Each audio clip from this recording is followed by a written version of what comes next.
1 Timóteo, capítulo 4, verso 1. 1 Timóteo. Vamos ler? Mas o Espírito expressamente diz que, nos últimos tempos, apostatarão alguns da fé, dando ouvidos a espíritos enganadores e a doutrinas de demônios. Pela hipocrisia de homens que falam mentiras, tendo cauterizada a sua própria consciência, proibindo o casamento e ordenando a abstinência dos manjares que Deus criou para os fiéis e para os que conhecem a verdade, a fim de usarem deles com ações de graça. Porque toda criatura de Deus é boa, e não há nada que rejeitar, sendo recebido com ações de graça, porque pela palavra de Deus e pela oração é santificada. Amém? Pode assentar, irmãos, e podem louvar a Deus com as palmas para Jesus. Podem glorificar o Senhor com as palmas.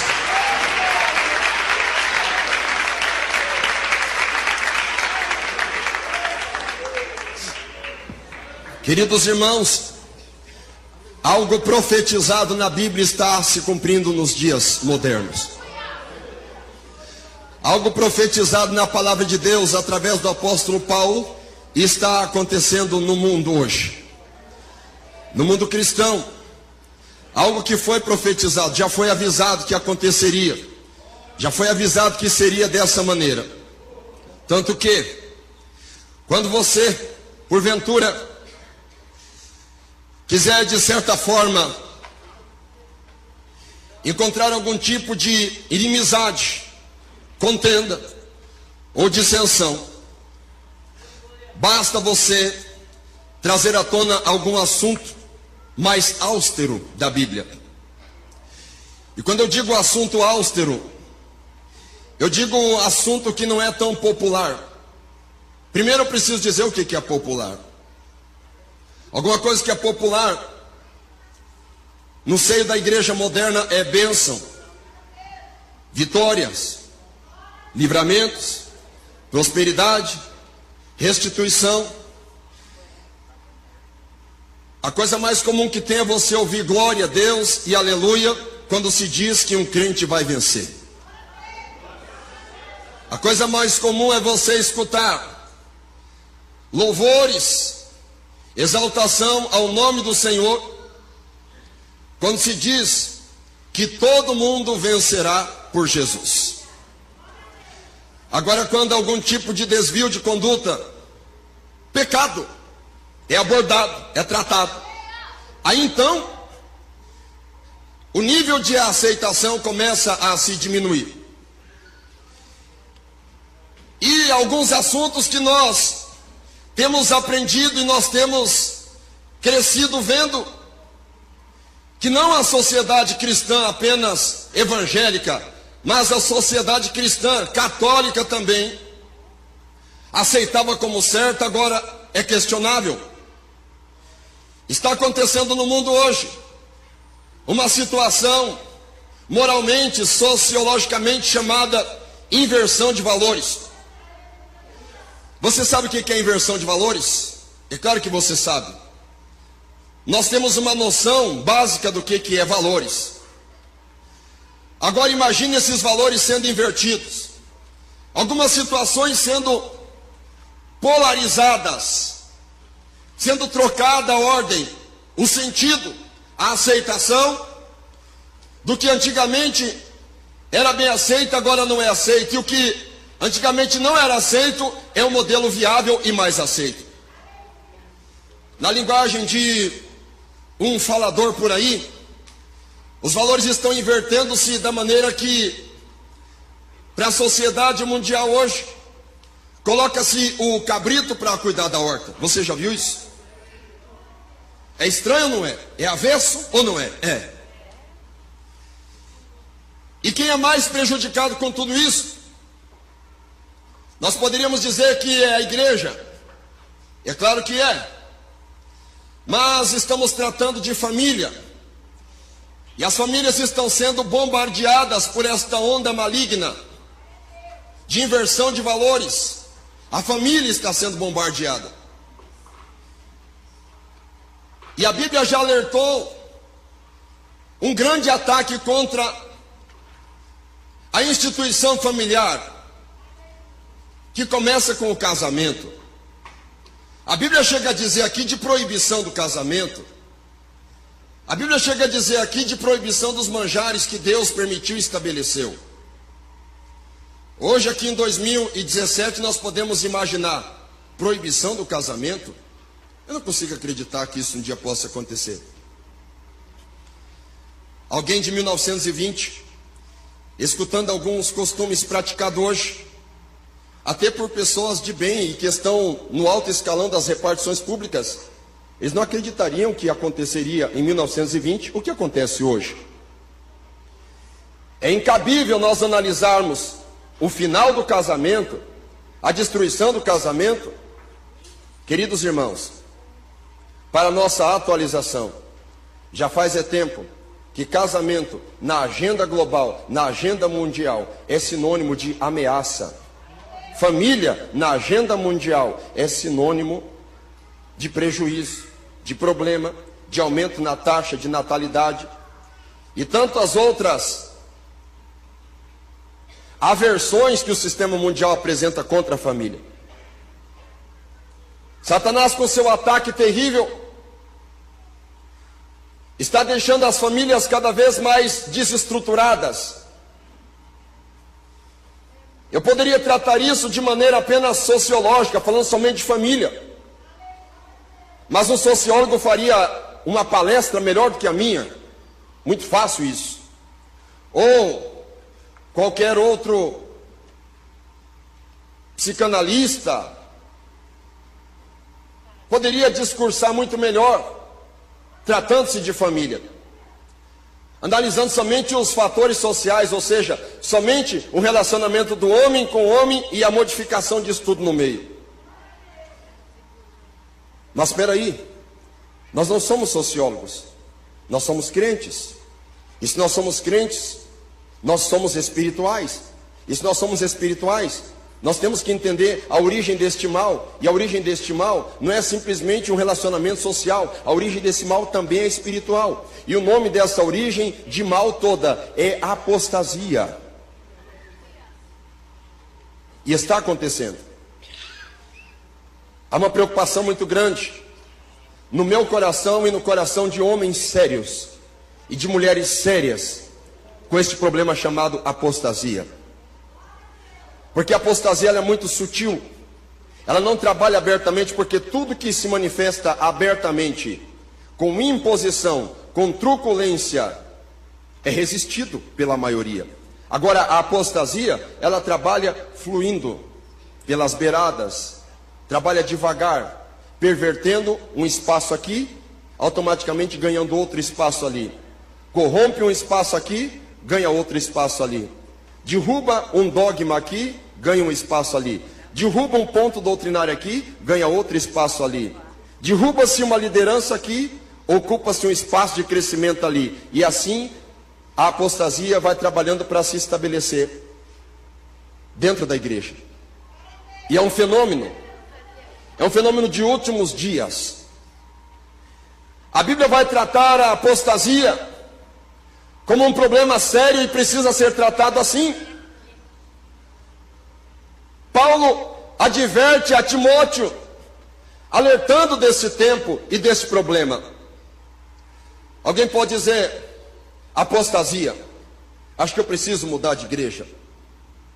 Apostasia não é um problema eclesiástico, porque em qualquer ministério onde você for, você vai encontrar um problema da apostasia. Outras pessoas dizem, eu vou embora do Brasil, o evangelho aqui inflou, cresceu demais. Eu vou para a Alemanha, eu vou para a Suécia, o berço do pentecostalismo, ou eu vou para a África, onde existe um alto índice de aceitação do evangelho. A apostasia não é um fenômeno geográfico. A questão da apostasia está mais relacionada a um tempo. um tempo de apostasia. E a Bíblia vai dizer isso. Nos últimos tempos. Nos últimos tempos. E o problema da apostasia é que ela tem um lastro, ela tem um apoio, ela tem uma base de sustentação. Qual é essa? O livre-arbítrio. Por quê?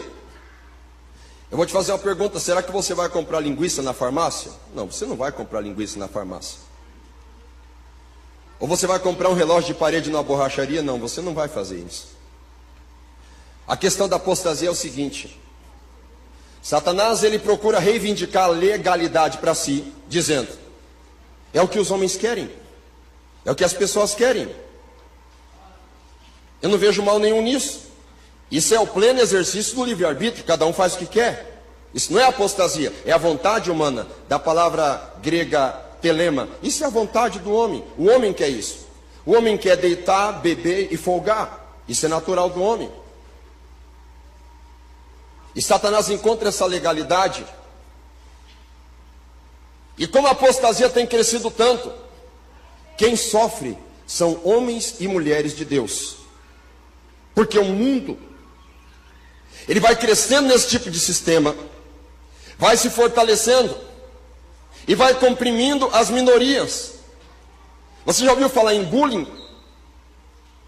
Existe o bullying evangélico, existe o bullying cristão, onde se tira sarro de pessoas que conservam a doutrina da santidade. Existe discriminação. Nós vivemos num país que é chamado um país plural, um país laico, onde se respeita tudo. Se respeita homossexual, se respeita religiões afro, se respeita budismo, taoísmo, judaísmo, até islamismo, se respeita tudo. Se respeita, cabe tudo. O nome disso é pluralismo.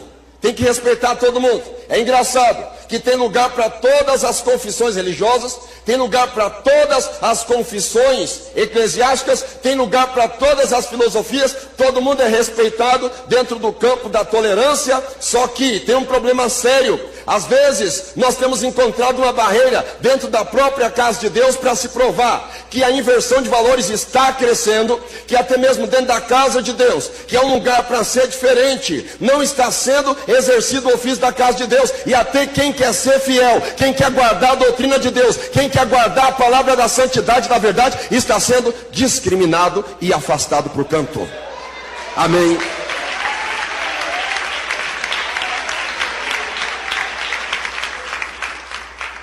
Talvez alguém julgue dizendo: pastor, isso está acontecendo na Igreja de Deus Amor. Estou dizendo que isso está acontecendo no Brasil. Um crente que quer guardar a palavra e a doutrina de Deus, ele é chamado de xiita, ele é chamado de radical, ele é rotulado de conservador acelomado, ou tantos outros adjetivos pejorativos e vergonhosos. Por quê? Ora, qual é a opção correta de se servir a Deus? Ah, eu não sei. Como assim não sei? Não, não sei, é relativo, depende do teu ponto de vista. Você vê Deus do jeito que você quer. Não, Deus é uma maneira só. Não, e a pluralidade? Ah, tá, é verdade, temos que respeitar. Tudo bem. E assim o mundo vai se aprofundando, vai perdendo a sua essência. Você sabe, irmãos, o que é perder a essência? Perder a característica, a identidade. Quando se pergunta assim: o que se faz num boteco? Ora, num boteco você vai para tomar alguma coisa, talvez um refrigerante ou tomar uma cachaça, coisa parecida. Essa é a função primária de um boteco. Até hoje, apesar de existir mais igrejas do que boteco, o boteco ele ainda mantém a sua função principal, que é ter bebida para as pessoas tomarem. Agora a igreja, pastor, a igreja é um ajuntamento social, é parecido com um clube, uma sociedade. Não. Igreja é um lugar, ou pelo menos essa instituição, e não somente aqui, mas em todo o Brasil, é um local de adoração a Deus. É como se fosse um quartel general, onde recebe-se ordens, e não somente para se receber, mas para se executar. E Satanás está trabalhando de todas as maneiras para corroer essa finalidade. desvio de finalidades, apostasia. E já começou a ser sentido os problemas da apostasia no Brasil. Problemas morais. Porque eu vou te dizer o que é pior do que alguém que está desviado lá no mundo, ou alguém que não conhece a palavra e está lá no mundo. É alguém que conhece a palavra, conhece a verdade e está desviado dentro da igreja. É pior. Eu vou dizer para você que existem problemas morais que já estão sendo perceptíveis por causa da apostasia. Problemas morais. Não estou dizendo de situação espiritual ainda, estou dizendo de moral, ética, valores. Estão sendo corrompidos.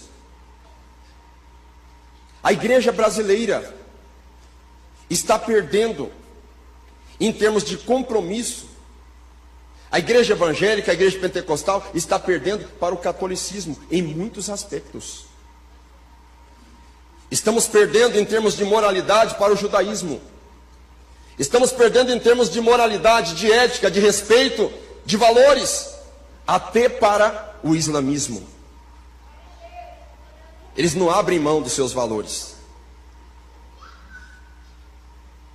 Estamos percebendo problemas de ordem financeira também, porque onde existe uma desordem moral, não vai você pensar que é só a situação pecaminosa. Não, vem problemas financeiros também. Porque o pecado também faz você gastar dinheiro à toa. O pecado, uma vez estabelecido na vida de seja quem lá for, ele vai corroendo a vida financeira da pessoa. E é um caos. A apostasia está trabalhando dessa maneira, endividando, colocando as pessoas numa situação cada vez mais caótica.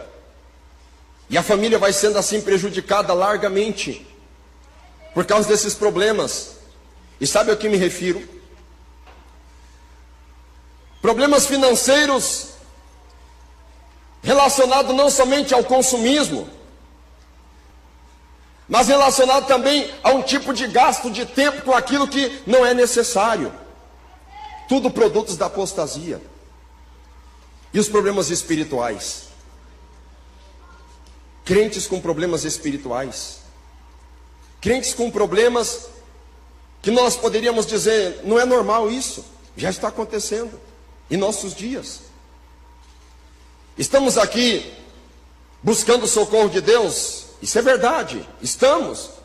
Mas nós não podemos fechar os nossos olhos para esta realidade que está à nossa frente. Estamos vivendo, irmãos, um grande surto de apostasia. E tem um problema, esse surto não vai passar. A Bíblia nos diz aqui, nos últimos tempos, alguns se apostatarão da fé. E essa palavra ainda me traz uma certa esperança. Porque a palavra alguns não indica totalidade, indica uma parte, uma parcela. Sabe o que eu dou glória a Deus? Porque são alguns, não são todos. Por aí, em muitos lugares onde você escuta falar o nome de Jesus, vocês sabem, irmãos, não tem nada mais de Jesus nesta finalidade, não existe mais, porque não se tem mais um compromisso verdadeiro com o cristianismo em muitos lugares, em muitas igrejas por aí, porque a apostasia já corroeu o interior de muitas instituições e está corroendo, está trabalhando de todos os jeitos. E muitos estão se apostatando, mas a palavra alguns, como eu já disse, me traz esperança, porque alguns não quer dizer todos. Ainda existe alguém que é remanescente, fiel e que não se dobra à apostasia. Existe alguém que ainda ora, que ainda jejua, que ainda lê a Bíblia, que ainda luta pela santidade, que ainda luta pelo que é certo, que ainda luta pelo que é correto, que ainda acredita que há esperança de salvação.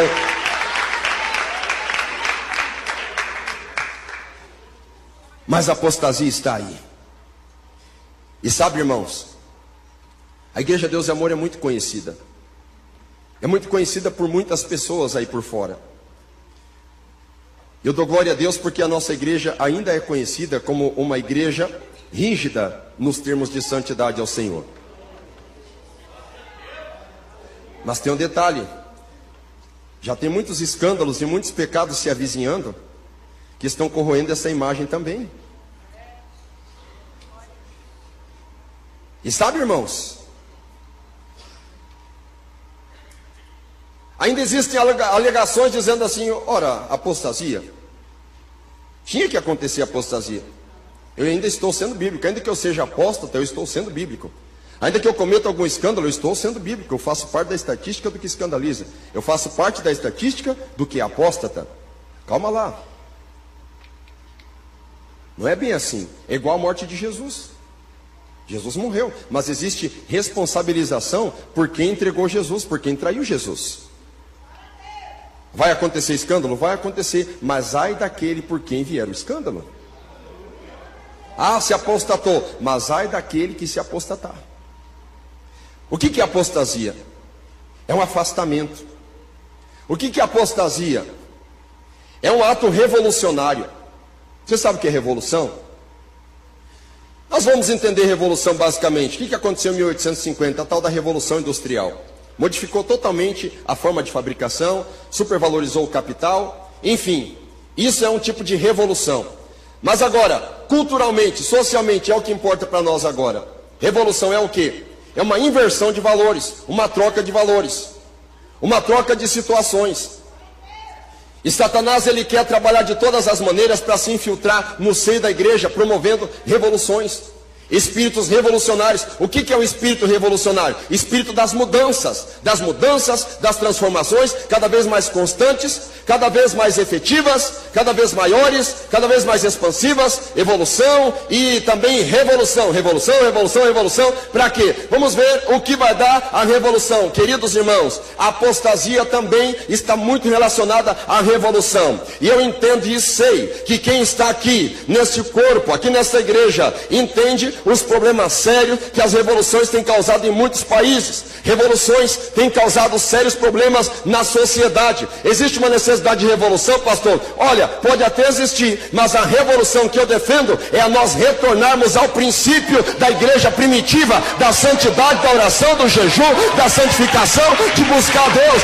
Esse é o tipo de revolução que precisamos, não a bagunça da apostasia.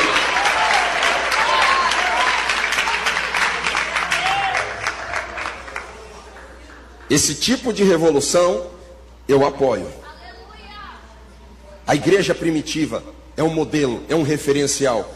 A igreja de hoje que nós estamos vivendo, o período de hoje, a igreja, como nós entendemos e como os ímpios chamam, os crentes, os evangélicos, está enfrentando um problema muito sério com a apostasia. Problema muito sério. Quando eu falo de apostasia, é difícil eu não tocar no assunto de oração. É difícil eu não tocar no assunto de jejum. É difícil eu não tocar no assunto de Bíblia e de santificação, de santidade. Sabe, irmãos, um dos grandes sinais da apostasia é o afastamento do espírito de oração. Talvez alguém diga assim: ah, o pastor está dando indireta para a gente orar mais. Irmãos, você vai entender o que eu quero dizer com isso. Espírito de oração é um tipo de espírito de súplica derramado por Deus no coração da igreja, onde o crente não é que ele vai orar porque ele precisa, ele tem que orar. É aquele espírito que começa a compungir o crente. Quando ele vê, ele está orando, não necessariamente porque ele precisa ou porque ele quer, mas é porque Deus está movendo. Mas esse espírito vai trabalhando de tal maneira que ele começa a atrapalhar toda a essência desse espírito de oração que tem que existir no meio da igreja. Tem que existir um espírito de santificação, um espírito de ataviamento da noiva, um espírito de preparo. A apostasia veio para arrebentar, para quebrar com tudo isso. Vocês sabem, irmãos, eu falei para vocês que, por um lado, a Bíblia está dizendo que alguns se apostatarão. Eu até apresentei uma certa positividade, dizer alguns, não é a totalidade, mas a Bíblia diz dos últimos tempos, e nós estamos além dos últimos tempos, estamos já na pré-vinda de Jesus. Então, infelizmente, sabe em que tempo nós estamos? Não é no tempo em que alguns se apostatarão da fé. Nós já passamos esse tempo. Nós estamos no tempo em que a maioria se apostatará da fé. A maioria. É difícil nós encontrarmos algum crente que fale das coisas de Deus, puramente as coisas de Deus. Talvez você me diga, o pastor está fazendo meia culpa em cima do altar, está se dando desculpa, ou está dizendo alguma coisa que o pastor se sente culpado por isso. Mas a verdade é, irmãos, que nós estamos vivendo dias tão ocupados, que quase não se fala das coisas de Deus. Estou dizendo aqui, não estou querendo ser mais santo que ninguém. Que quem conversa comigo já percebeu também que até do pastor surge tantas conversas mais administrativas, mais legalistas e mais rotineiras do que das coisas de Deus. O que é que está acontecendo quando eu digo isso? É uma pergunta, não é apenas para um grupo, ou para tentar atacar alguém, ou para tentar falar para alguém. Somos nós, estamos vivendo um tempo difícil de apostasia. Temos que reconhecer isso. Está difícil. Mas quem são os vetores dessa apostasia? Olha um problema sério. Você sabe, irmãos, que é fácil subir no altar e descarregar e dizer, é Deus que mandou. Quando não se ensina, ou quando se afasta ou se negligencia o ensinamento da verdade. E aonde Satanás se vale e se aproveita? Porque a Bíblia vai dizer aqui, que alguns se apostatarão da fé, dando ouvido a espíritos enganadores e a doutrinas de demônios. Mas de onde vem essa doutrina de demônio? É um demônio que se incorpora numa pessoa, ou num crente, ou num membro, e esse membro se torna apóstata, como se ele se tornasse um zumbi, ou ele fosse picado por uma doença de Chagas, ou que ele recebesse um HIV, ou um câncer, ou alguma coisa transmissível? Não. O problema está no atalaia, no pregador, em se falar a doutrina, em se falar da santidade, em se falar daquilo que leva para o céu e daquilo que leva para o inferno.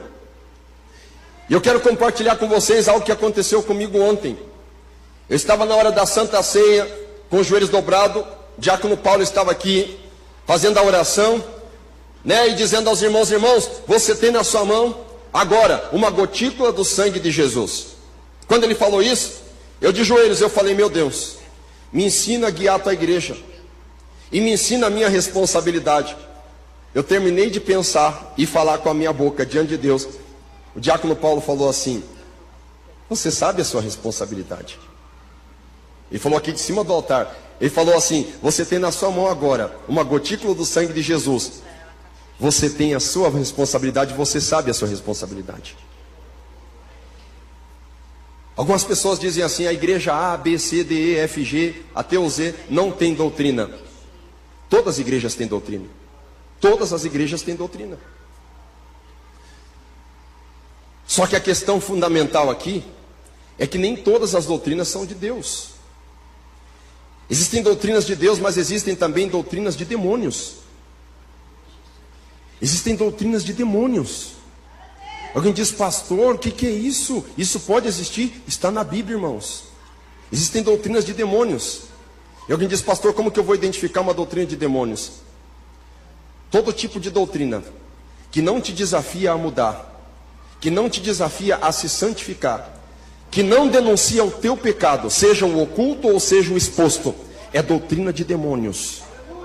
E essas doutrinas estão sendo disseminadas por aí, e elas são dissolvidas de maneira homeopática, não somente em cima dos altares, mas também através de até hinos que poderiam ser chamados, alguns dizem até louvores. Está sendo disseminado por aí, pelo mundo afora, pela internet, pelos rádios, pela televisão, e as pessoas sentem-se assim tão massageadas, sentem-se assim tão à vontade, quando estão ali se alimentando, pensando que seja alguma coisa de Deus. No entanto, no outro dia sua vida não mudou, ela continua tendo vontade de pecar, continua na masturbação, continua na prostituição, continua na pornografia, continua no adultério, continua na mentira, continua no roubo, continua no engano, continua na falsidade. A vida dela não muda, ela não sabe por que a vida dela não muda, é porque não está sendo ministrada a doutrina de Deus, mas doutrina de demônios. Doutrina de demônios, por incrível que pareça. Doutrina de demônios. Você quer saber o que é uma doutrina de demônio? Aquilo que não te aproxima de Deus, aquilo que te afasta de Deus, aquilo que te faz sentir-se à vontade quando você tem o seu pecado e você não é desafiado, é doutrina de demônio. Ô pastor, e quando eu fico bravo, que eu começo a sentir comichão nos meus ouvidos, quando é pregado alguns tipos de verdade que está na Bíblia, e aquilo começa a me incomodar, e começa a me dar vontade de, sei lá, e eu fico nervoso, fico revoltado. A Bíblia falou também que muitos sentiriam comichão no ouvido, porque não sofreriam a sã doutrina.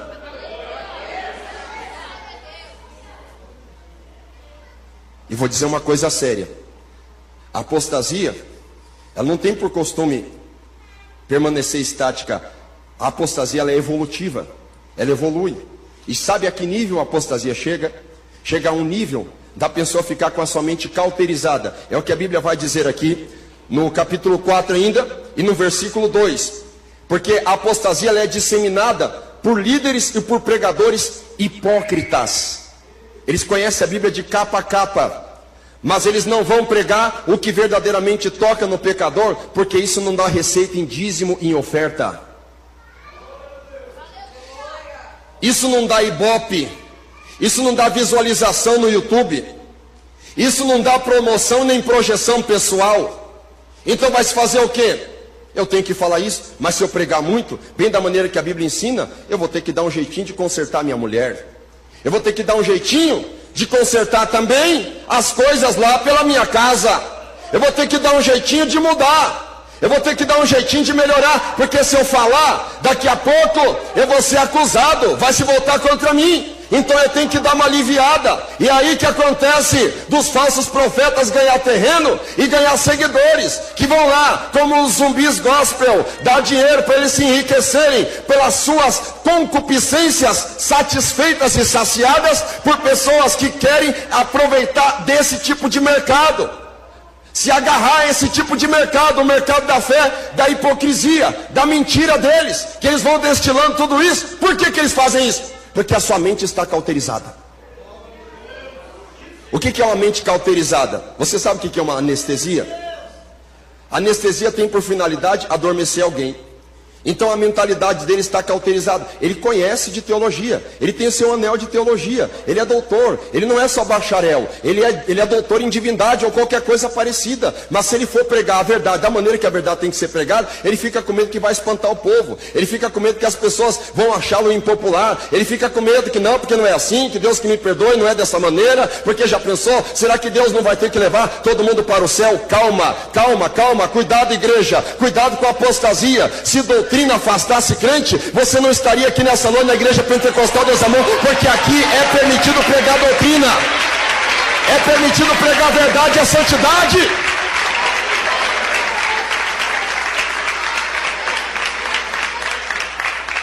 Você está numa igreja santa, irmão, valorize, cuide da tua família e me ajude a cuidar da tua família, irmão. Irmão, valorize a tua família e me ajude a cuidar da tua família, irmã. Eu amo a tua família, mas eu amar a tua família não é eu ficar mostrando os dentes, sabendo que você está correndo a passos largos para o inferno através da apostasia, e eu continuar batendo a mão na tua cabeça, no teu ombro, e dizendo que está tudo ok, que está tudo certo. Eu seria também um falso profeta de primeira estirpe, e eu digo aqui nesse altar, diante de Deus, que Deus possa me levar do que eu vou dizer aqui agora. Se for para mim transformar-me num falso profeta, ou num pregador domesticado, que Deus me mande lá para o meio do mato de onde eu vim, mas eu não quero me apostatar, porque eu sei diante de quem eu tenho que dar conta da minha alma. Eu sei para quem eu tenho que dar conta no último dia.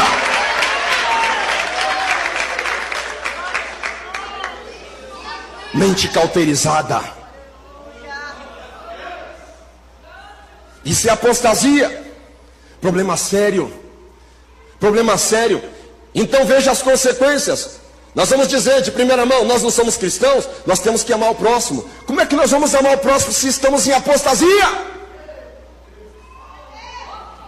Eu posso pregar sobre o amor aqui, eu posso discorrer o que é amor, eu posso dizer as 3 traduções bíblicas para amor, mas se estiver apostatado, nunca vai existir amor.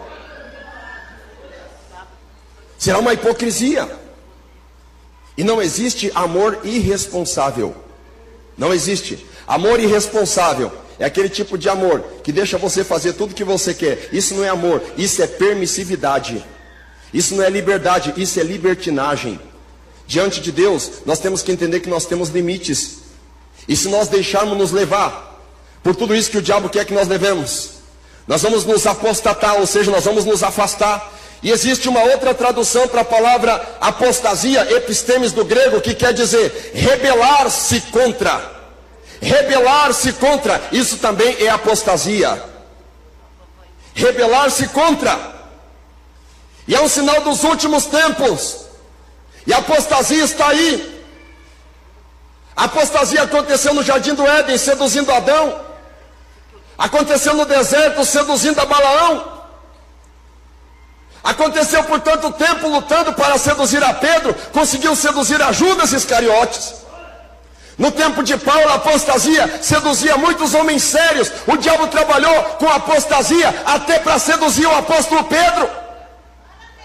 Era um tipo de apostasia judaizante, onde Pedro, sendo judeu, assentado-se entre os gentios, a hora que chegaram os enviados de Jerusalém, Pedro começou a se afastar. Paulo resistiu-lhe face a face, porque Paulo era um guerreiro contra a apostasia. Há momentos que nós vamos ter que endurecer, há momentos que nós vamos ter que nos posicionar, e nós vamos impor regras a nós, dizendo não, não, não, eu não posso me apostatar, eu preciso entender onde eu estou, eu quero ir para o céu, eu não posso me misturar com aquilo que é impuro.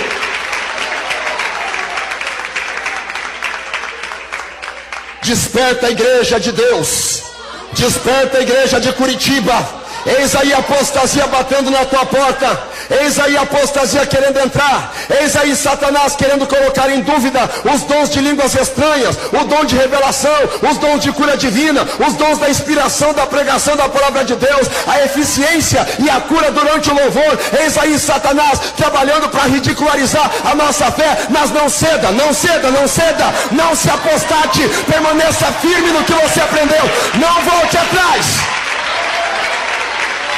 Aleluia. Pastor, mas já está tudo perdido, é final de tempo. A Bíblia já disse da apostasia que seria um fenômeno para os últimos dias. Mas eu vou te apresentar um poder extraordinário para combater a apostasia, e também é um sinal de últimos dias. Joel capítulo 2, 28. E há de ser que nos últimos dias derramarei do meu espírito sobre toda a carne. É nos últimos dias. Nos últimos dias não tem só apostasia, não. Tem derramamento do Espírito Santo também. Tem poder de Deus também. Tem unção e autoridade também. Tem a graça de Deus também nos últimos tempos. Não é só apostasia, não. Pastor, eu me sinto apenas como mais um perdido no meio da multidão. Não, você não está sozinho. Você não está sozinha, não, irmã. Deixe falar o que quiser, deixe pensar o que quiser, não importa. Siga na sua direção. Não permita a apostasia modificar a tua forma de ver o céu. Não deixe a apostasia invadir a sua família, porque a apostasia destrói as famílias. Fiquem de pé em nome de Jesus. Levanta a sua mão para o céu. Diga comigo: Senhor Jesus, tenha misericórdia de mim. Senhor Jesus, tenha misericórdia da minha família. Eu te amo, Jesus. Eu te amo, Jesus. Todos digam glória a Deus. Quem está feliz com o Senhor, diga glória a Deus. Amém, irmãos? Eu quero fazer uma pergunta. Nessa noite, tem alguém para aceitar Jesus? Para reconciliar-se com Deus? Alguém que está afastado, desviado da igreja e vai voltar para Jesus hoje? Tem alguém? Levante a sua mão. Tem alguém?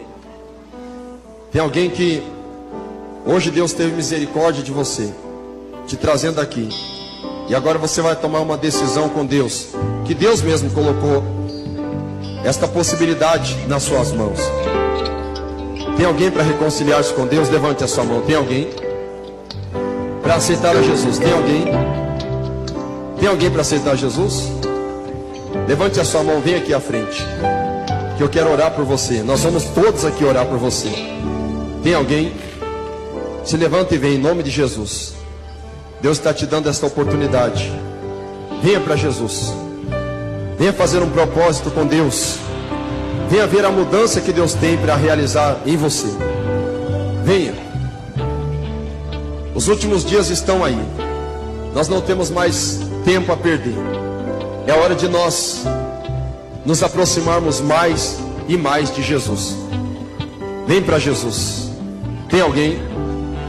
Dá um sinal com a tua mão. Tem alguém? Não tem? Glória a Deus.